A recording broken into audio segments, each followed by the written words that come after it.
So the C7 session is on future data science and machine learning applications in actuarial science. The integration of advanced data analytics and machine learning techniques promises to reshape traditional actuarial practices, enhancing risk management, pricing strategies, and predictive modeling. By harnessing the power of data-driven insights, actuaries are poised to unlock new levels of precision and efficiency in managing risk and driving innovation within ever-evolving landscape of insurance.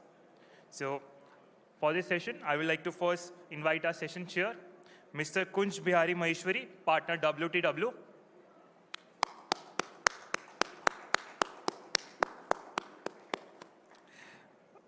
Kunj heads the life insurance initiatives in India and Sri Lanka within WTW's Insurance Consulting and Technology Division. He is the chief editor of the Actuarial India magazine and the chairperson of advisory group for IFRS 17, in short, Ind AS 117. Next, I would like to invite our speaker, Mr. Devadeep Gupta, founder, Infinite Stories.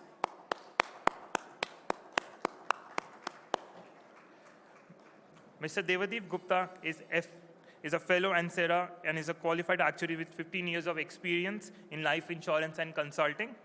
His paper, this is one interesting one, which is recent. His paper, along with 3 others, have been selected for publishing in the first ever actuarial journal in India.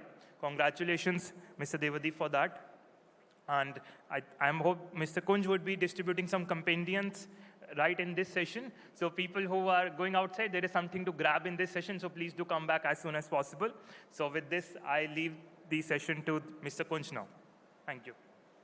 Thank you very much for the kind introduction. Hello everyone. It looked like we have a graveyard shift, but hopefully Devadeep will keep everyone entertained enough to understand what is new. It's not new in the world. We've heard AI and machine learning and such buzzwords several times already. And I've known Devadeep for many, many years now, and the time we probably met for the first time, the buzzwords used to be embedded value and market consistent and so on and so forth. And within the actuarial profession, the beauty is every few years, every 5 to 10 years, we see an evolution of how actuaries reinvent themselves. And this reinvention has been going on almost constantly since 1800s, where actuarial profession has sort of taken on the latest technologies of the day, developed more and more sophisticated models, faster models, and so on and so forth. And the current revolution almost is that of artificial intelligence and machine learning. Surprisingly, it takes a lot of time, as you would all know, to research, to understand, to look at the use cases that we can do. And happily, we've outsourced it all to Devadeep. And Devadeep has done all our research. He's done the hard work and figured out how actuaries can use machine learning and data science and so on and so forth within the core actuarial work of pricing and valuation and so on and so forth. So in the next half an hour, we'll have Devadeep, give us his download of what he's learned. And after that, I have great pleasure in also introducing you to what we hope will soon become the Journal of the Institute of Actuaries of India. But because of, obviously, it requires certain registrations and so on and so forth, it's not a journal yet. So therefore, it's called a compendium. But very soon, we will launch our own journal, and I look forward to great participation from all of the members of the profession. And here's almost the prelude to what will be our own actuarial journal with 4 wonderful papers. This is the first of the 4 papers in this compendium, and Devadeep will talk about it. For all of those whose interest gets piqued as we speak over the next half an hour, please do read the paper. It's a deep dive. So the session today is almost an introduction for a deeper dive that you can have through this paper. And I look forward to lots of difficult questions that hopefully Devadeep can answer. And over to you, Devadeep.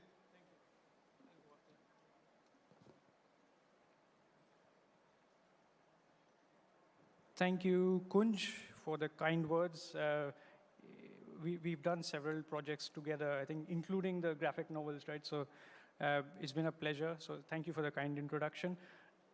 Coincidentally, I really enjoyed the previous couple of sessions on IFRS 17. Working on IFRS 17 actually inspired me to start studying data science, machine learning, because I was involved in the project right from when the exposure draft, the previous papers came out, to forming an actuarial team, a finance team, talking to IT, and implementing IFRS 17 across Asia. So I could really relate to a lot of the things that were said in the previous sessions, and it actually led me to this session. So I think I don't want to call it suffering from IFRS 17, but I could relive a lot of what actually happened during the project when I was listening. Can we have the slides? Yeah, thank you.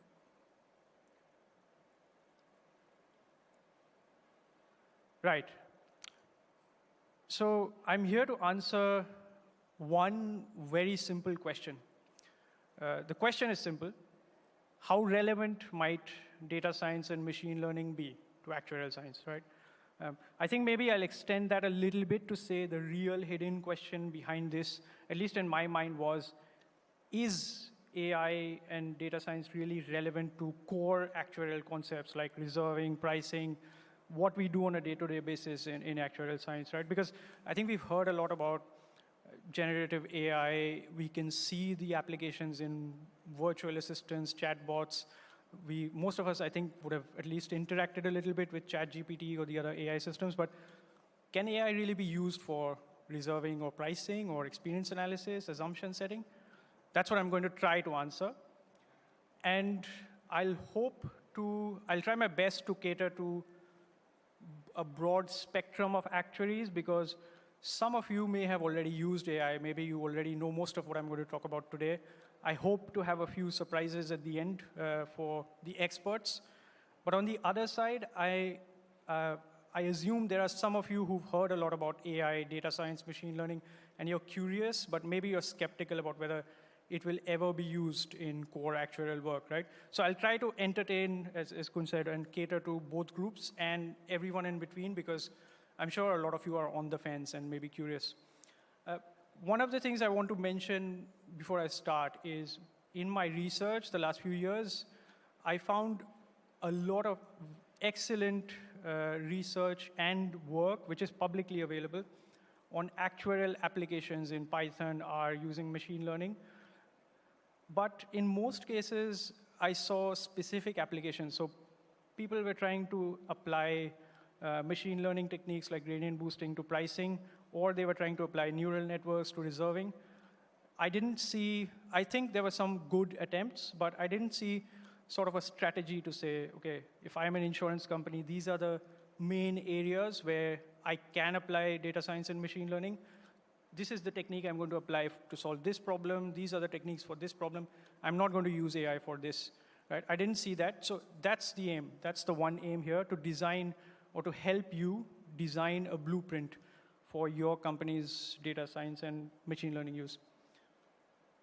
And some perspective, I think just before we begin, right? So insurance has been around, actually I found, for thousands of years. So non-life and pensions and life insurance, the concepts have been around for a very long time.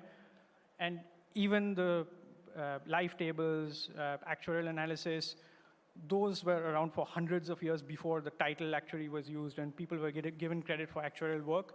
Someone would have had to design insurance contracts. Unnamed actuaries in the past would have priced insurance contracts, but the recognition came much later. So hopefully some motivation for anyone who's starting out on machine learning, data science.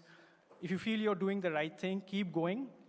I'm going to talk about why I think the recognition will come, and I don't think it's going to take hundreds of years. So this is how I'm going to structure today's presentation. So I'll start with the most important question: why? Why use data science and machine learning? And then I'll go, once I've tackled that, I'll go into what are the techniques, how do you select the techniques? Because in the paper which Kunj mentioned, I've mentioned about 30 techniques for specific problems. I won't have time to go into all of them, but the point is, there needs to be a process for you to select which technique to use for pricing, which one for underwriting, which one for reserving, right? So that's something I'll talk about briefly before I wrap up with some practical next steps. Hopefully, that makes sense. So maybe going back one slide. So the first question I'm going to try to tackle is why, right? Very important question. Should I even bother trying to learn machine learning techniques, right? I'm happy with my pricing model. I'm happy with my reserving model. Why should I learn? So my answer to why is it should be solving a problem. So either for an insurance company, just to illustrate, I've listed some of the common stakeholders and their problems from experience. I'm sure there's many, many more problems you can think of, but the answer to why should be that the machine learning technique you're implementing is actually solving a problem. For customers, they're often victims of security breach or identity theft, fraud, and there are some machine learning techniques for that, to protect them for that.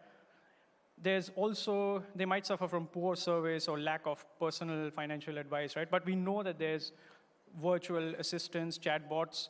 Personally, I hated interacting with chatbots until very recently, given the slight improvement. But I think all of us are aware of machine learning solutions for customers. I think we know that they're out there. But what about for core actuarial jobs, right? For actuaries, often, taking an example, right? If you're an actuary setting assumptions, you're trying to forecast your mortality, we don't have enough data. So if you're launching a new product, if you're entering a new market, you don't have enough credible data. What if there was a magical machine learning technique to synthetically generate data if you don't have enough data? That exists. And then our models need to be upgraded constantly. There's dynamic market conditions. We have to keep up our robust controls. Timelines are sometimes tight. Testing takes a lot of time. So I think we talked about IFRS 17.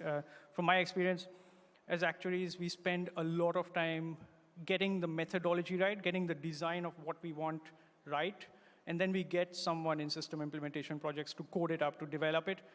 And then we feel like we're almost there, but actually testing is just beginning, and testing is a huge process by itself.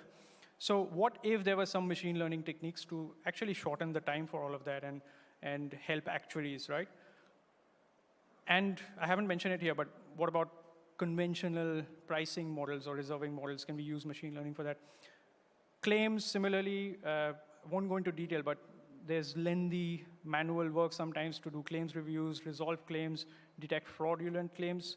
And in sales and marketing as well, many problems I could think of, but the common ones, if you don't target your ad campaigns properly, you might suffer in your sales KPIs. There might be very high expense. Your initial customer acquisition cost might be high. Your customer retention being poor, that hurts your sales KPI, right?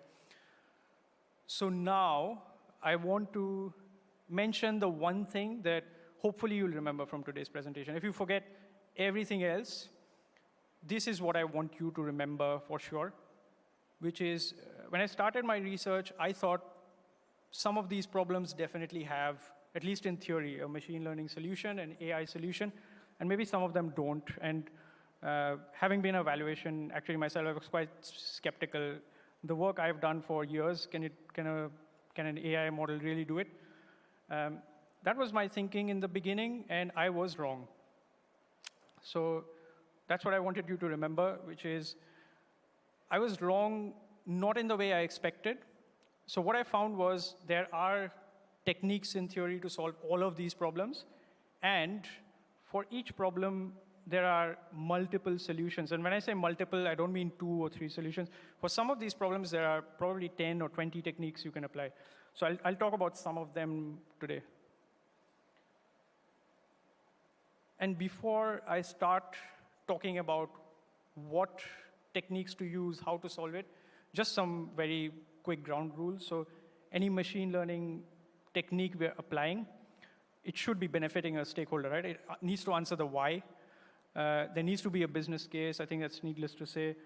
In AI projects outside of insurance, pilot projects, prototype projects have been quite successful before a full implementation to get management on board. So there needs to be a business case. And then finally, any new platform should be tested. And I keep mentioning testing because testing has various types of testing because I don't know about you guys, but sometimes as an actuary, I don't want to think beyond the methodology. I feel like the IT bit, I would rather leave it to the experts, but testing includes system integration testing, non-functional testing, user acceptance testing, where the users have to get involved, whether they like it or not. So it shouldn't be underestimated.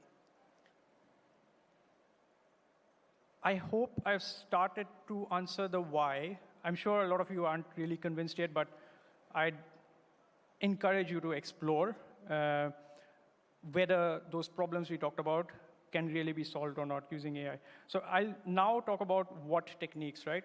So I talked about the problems, but then which techniques can we apply where? Which AI technique for pricing, for example. Before I do that, I just want to do some basic explanation of what I'm talking about so that we're on the same page. Very high level, when I say data science, I mean the science of extracting useful information from usually very large volumes of data.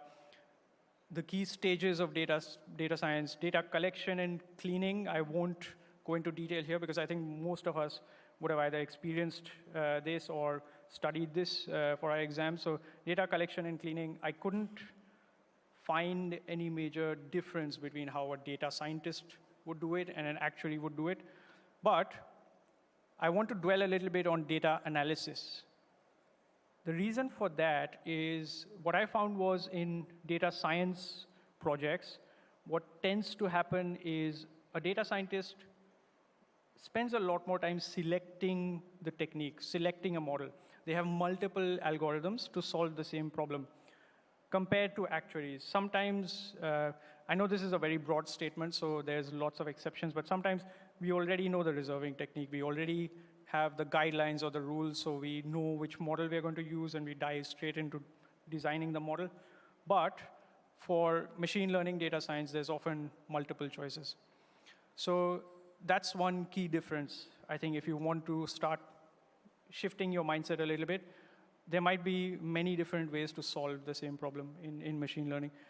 And finally, data interpretation and communication. Of course, we all love communication as actuaries. On that note, I saw a quote which said, a data scientist is a person who knows more statistics than software engineers and more engineering than statisticians. It's not my quote, but I feel like soon an actuary will be someone who knows more data science than a pure mathematician, more machine learning than accountants, more accounting than data scientists, yeah, maybe.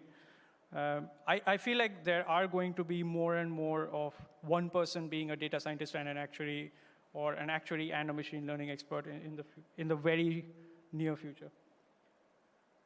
That was data science. Now machine learning. So before we dive into the fun part, the techniques, right? What is machine learning at a high level? It's a subset of AI. AI has some rules-based AI, which is algorithms, right? So you explicitly tell the system what you want, you give it the rules, and then it performs those tasks. Machine learning is not that. Machine learning is where you do not explicitly program the system to do anything. What do you do instead? So there's various types of machine learning. Supervised learning, you give the machine input data and output data, you label it, the machine learns how to map between the two. In unsupervised learning, you don't even do that. You give the machine unstructured data, and it learns the patterns and the algorithms. Unsupervised learning, if you can't visualize it, is actually very useful in applications in fraud detection, in claims analysis. The reason for that is in unsupervised learning, the machine is much quicker at looking at clusters, detecting patterns, and looking at outliers and finding frauds much quicker than a manual process would do that. And reinforcement learning. Reinforcement learning is an iterative approach, so it's like a carrot and stick for the system. Self-driving cars use reinforcement learning outside of insurance. So if a machine can identify a person or a car properly and drive, you give it a reward. Otherwise, you give it a penalty if it can't see a person right in front, right? So the machine learns to improve itself. That's the concept. And now we're about to start the fun of getting to the techniques, but just before that, just in my head, I find it useful to think about data science and machine learning, how do they relate to each other? Because we talk a lot about these topics. We mention AI. I am going to go a bit deeper into the next level to say what AI techniques to be used for what. But even before that, right? How do data science and machine learning relate to each other? So in my head, at least, machine learning is a tool which sits in the toolbox of data scientists. And actuary equally can use machine learning as one of our tools. I think for data scientists, it is one of the primary tools, but data science is much broader. So there are many other ways to perform data analysis without machine learning. There is a bit of machine learning outside of data science too, but that's the way I remember at least. Machine learning is a tool. So most of the solutions I will talk about next are machine learning solutions which use data science concepts to solve actuarial problems. So that's how it comes together. Right. So now the fun part begins. And one last thing before I tell you which technique to use for pricing, reserving, and so on. There's a process. I don't know how much you can read here, but there's a process I've proposed in the paper. There's more detail. But at a high level, 30 techniques I mentioned in my paper. I'm not going to go into all of them, but there needs to be a process to select which technique should be used for which problem, right? So first step in the process, business case, like I said, prototype projects or pilot projects are a good idea. After you've sorted that, I think the first key question is it a data problem I'm trying to solve, or is it a modeling problem? If it's a data problem, is my problem I don't have enough data, I don't have enough credible data, or do I have too much data and I need to spend a lot of time manually analyzing it? There's different solutions for both sets of problems. I'll show you a couple of examples right after this. And then modeling problems. Modeling problems, again, can be of various types, right? So is it a forecasting of uncertain variables, reserving pricing, or is it fraud detection? Or is it a model you need to build to support the customer? And here I'm not just talking about chatbots and virtual assistants. Think of websites where you go and enter the current age, retirement age, income and expense, and out pops a personalized recommendation of which products to buy, right? That's a combination of deep learning and natural language processing. So that's another bucket of solutions. So these are sort of the broad areas. Ask yourself if it's a data problem, is it a modeling problem, and within that, what type? And then you get to your solution. So just taking an example there, right? Let's dive into data. Again, I've put two key buckets here. I'm sure there's more data challenges, but two key buckets I've looked at least are insufficient data and huge data volumes. And I'll try to work through it with maybe an example, right, in both cases. And I'll show you. For insufficient data, let's take the example of an actuary whose work is to set assumptions for pricing or reserving. And the very simple problem is the actuary doesn't have enough data. So in that case, we look at two solutions to solve the problem. So before you read all of that, the assumption here is that the actuary needs to feed the output required, so the data fields required, and then the little real data that they do have. So it works if you at least define what is the kind of output required. The first kind of solution is the generative adversarial network. Now, you don't need to remember that name, but it's a collection of two neural networks. I'll also define what neural networks are in a second, but think of it as AI models for now. The GAN model, the generative adversarial network model, the two models, what they do is they take the output required, the little bit of real data you have. One model then generates a significant amount of dummy data, right? But it tries to mimic the real data. It tries to fool the system or anyone looking at the output to make it look like real data.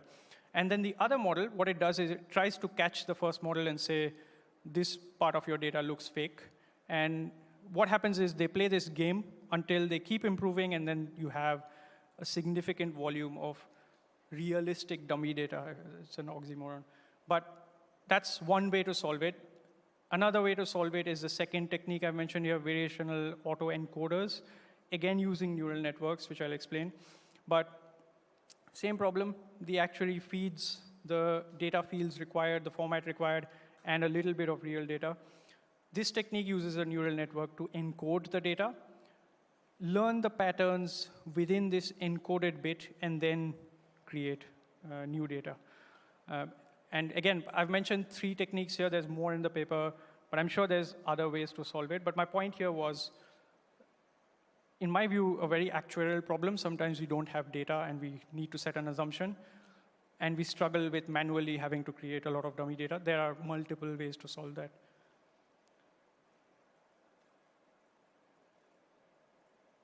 The second kind of data problem I mentioned before, too much data. Okay, time out, but I haven't got to the fun part yet.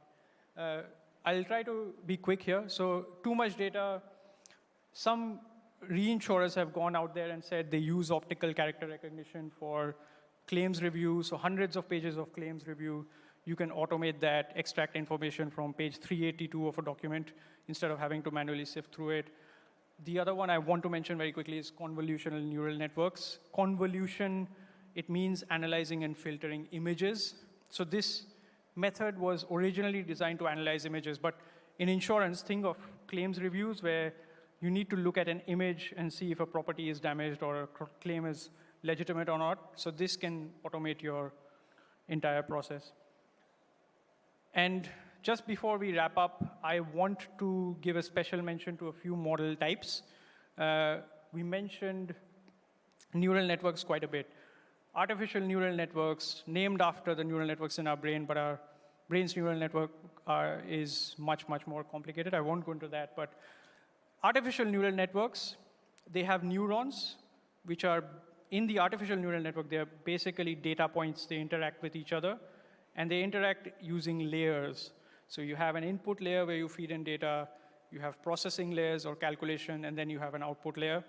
A simple example is a credit scoring neural network model where you feed in customer data, you have processing. The more layers you have, the more sophisticated the model is, and then you have the credit score as the output. But neural networks, I've seen research and publicly available material for its use in reserving, mortality forecasting, so reserving both life and non-life. So I think it's going to be one of the most commonly used AI models in the future. Reinforcement learning is the second type of model I want to mention. It has applications in self-driving cars. ChatGPT also uses a kind of reinforcement learning. Now, in finance, reinforcement learning has been used in algorithmic trading. So you see the carrot and the stick for the system. So huge volumes of investment trading sometimes are automated using reinforcement learning, and then a human can give it feedback. So in my paper, I've talked about a dynamic ALM strategy which can be designed, giving a carrot or a stick depending on how good the investment strategy is by the system. And very quickly, support vector machines. I found applications for support vector machines in underwriting, pricing. It's a supervised machine learning algorithm, so it's very good at classifying. So classifying customers into buckets, classifying your risk profiles, also predicting the likelihood and severity of claims, asset price prediction. But one caution is, in most of the research I saw where this type of model was used, other types of models sometimes outperformed them. So again, back to the theme of wanting to test multiple things. And then final model I want to mention is gradient boosting. Also a supervised learning technique. The boosting part of the name refers to a combination of other AI models. So this combines weaker predictive models to build a stronger predictive model. I've seen gradient boosting applications in non-life insurance pricing, and that's one of the reasons I mention it here. Some companies, I believe, are already starting to use it for pricing, and a research paper I saw compared a gradient boosting model to a GLM model, and the gradient boosting model performed far better, had clear financial incentives to apply, right? So I hope I've successfully overwhelmed quite a few people, but my point was, There are many, many techniques for what at least I see is actuarial problems for reserving, pricing. But one last point about the models is just because one type of model has been used for pricing or reserving, it doesn't mean it can only be applied there. You have to test multiple models. So just to wrap up, my one line of advice would be don't get overwhelmed. Take it one step at a time. Start with a gap assessment. See which of those problems you actually need to solve.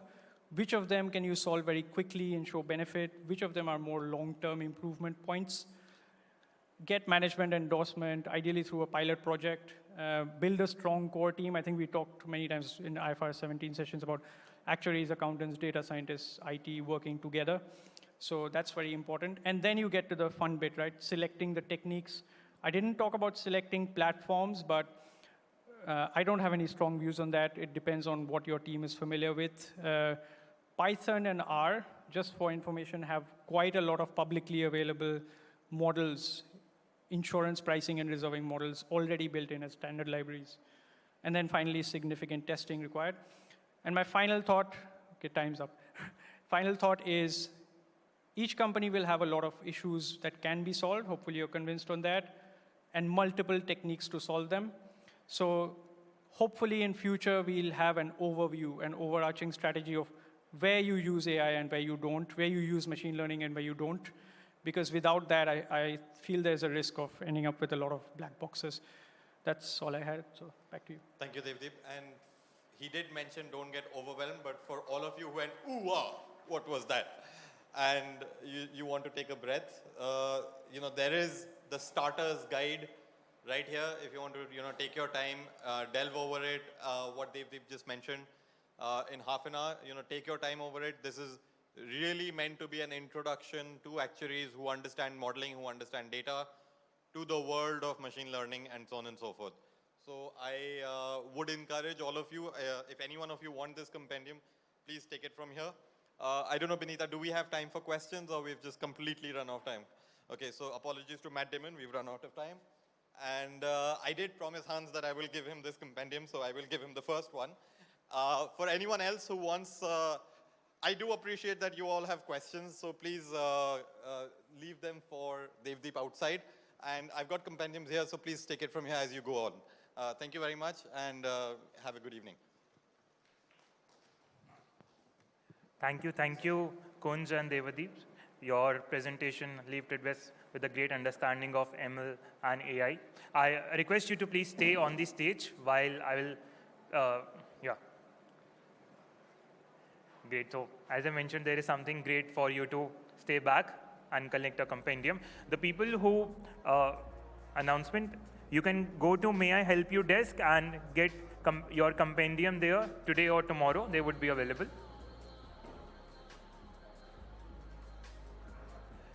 So everyone who could not receive a copy right now, they can go to May I Help You desk and receive the copy.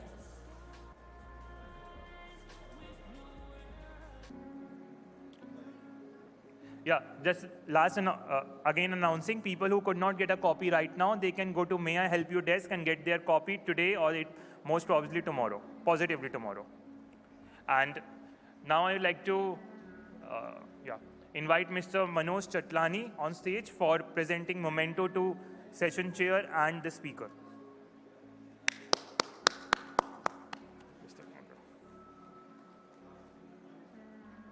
Yeah, time for memento.